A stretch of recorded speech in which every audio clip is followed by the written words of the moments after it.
ब्रह्मा बाबा की विशेषता ये थी कि हमेश हमको अपने से ऊंचा दिखता था। हम थे छोटे बच्चे, लेकिन बाबा हमको कहता था कि तुम एक एक बच्चा मेरा जो है वो विश्व कल्याणकारी। तो हम छोटे होने के कारण समझते थे कि विश्व कल्याणकारी कैसे होंगे, हमको पता ही नहीं है विश्व क्या है। लेकिन बाबा शुरू से हम बच्चों में वो एक बहुत बड़ी जैसे उम्मीदें रखता था, और वो जो बाबा का संकल्प था, उस संकल्प ने हमको भी शक्ति रूप बनाया। और बाबा की विशेषता ये थी कि कभी भी किसी के प्रति, समझो हम बच्चे हैं तो वैरायटी तो थे ही, लेकिन बाबा उनकी बुराई न देख करके अच्छाई की तरफ खुद करके दिखाता था। और हम लोग बच्चों में भी वो संस्कार बढ़ता था कि कमी न देख करके विशेषता दे। और बाबा की यही ट्रेनिंग बहुत एक वंडरफुल थी कि कभी भी बाबा कहता था कि तुम ये नहीं बोलो कि मुझे ये आता नहीं है, मैं ये नहीं कर सकती हूँ, मैं जानती नहीं हूँ। बाबा कहता था देखो तुम बच्चे जब ज्ञान में आए तो तुम ज्ञान को जानते थे, सीखे तो हो गए ना होशियार।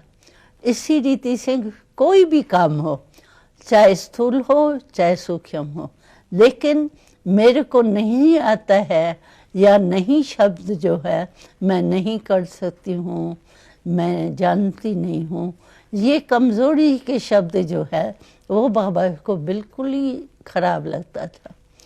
तो ना शब्द हमारे जीवन में होना नहीं चाहिए, ये बाबा ने हमको बहुत विशेषता सिखाई।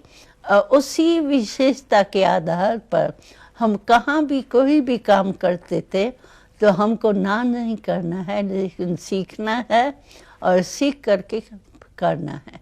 तो इसीलिए कोई भी बात यज्ञ में आई, लेकिन हमको शक्ति जो बाबा ने दी, हाँ मैं कर सकती हूँ, मैं शक्ति हूँ, उससे क्या हुआ, जो कोई भी परिस्थिति हमको बड़ी नहीं लगती थी और सहज लगती थी, खेल लगता था।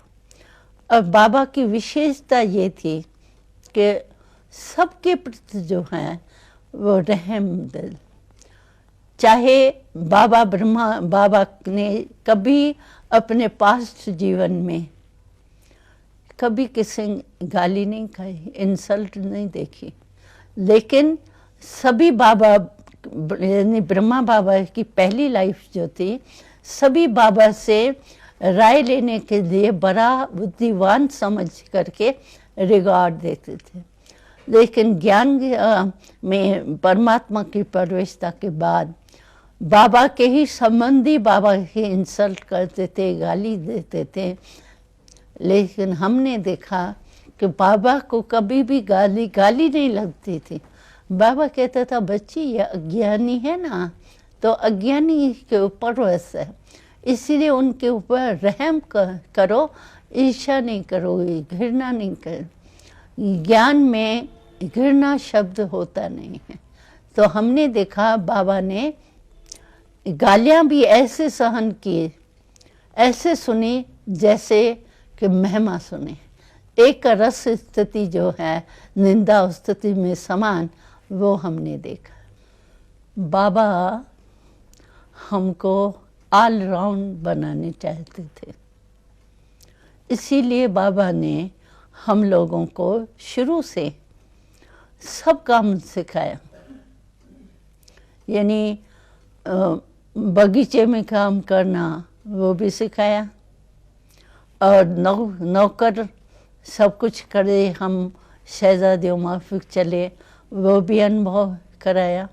लेकिन बाबा सब कुछ सिखाने के बाद भी ऐसे लगता था जैसे एकदम न्यारा और प्यारा। तो हम घूमने भी जाते थे तो बाबा हम लोगों को पक्का कराने के लिए समझो हम चल रहे हैं आगे और बाबा पीछे चल रहा है, तो बाबा बीच बीच में क्या करता था कि खुद जल्दी चल करके आगे हो जाता था, आगे जाके ठहर जाता था, तो हम सब पीछे हो जाते थे और बाबा खड़ा हो गया तो हम लोग भी खड़े हो जाएंगे।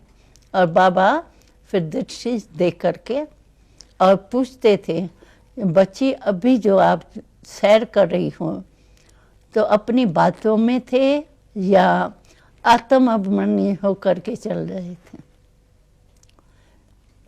तो समझो हम बॉडी कॉन्शियस में आ गए, बातों में आ गए, तो बातों में नहीं आते थे, अटेंशन खींचते थे कि बाबा ने पूछा है, तो फिर जैसे रिफ्रेश हो जाते थे। और चलते हुए भी आत्म अभिमानी का अभ्यास जो है वो पक्का हो जाता।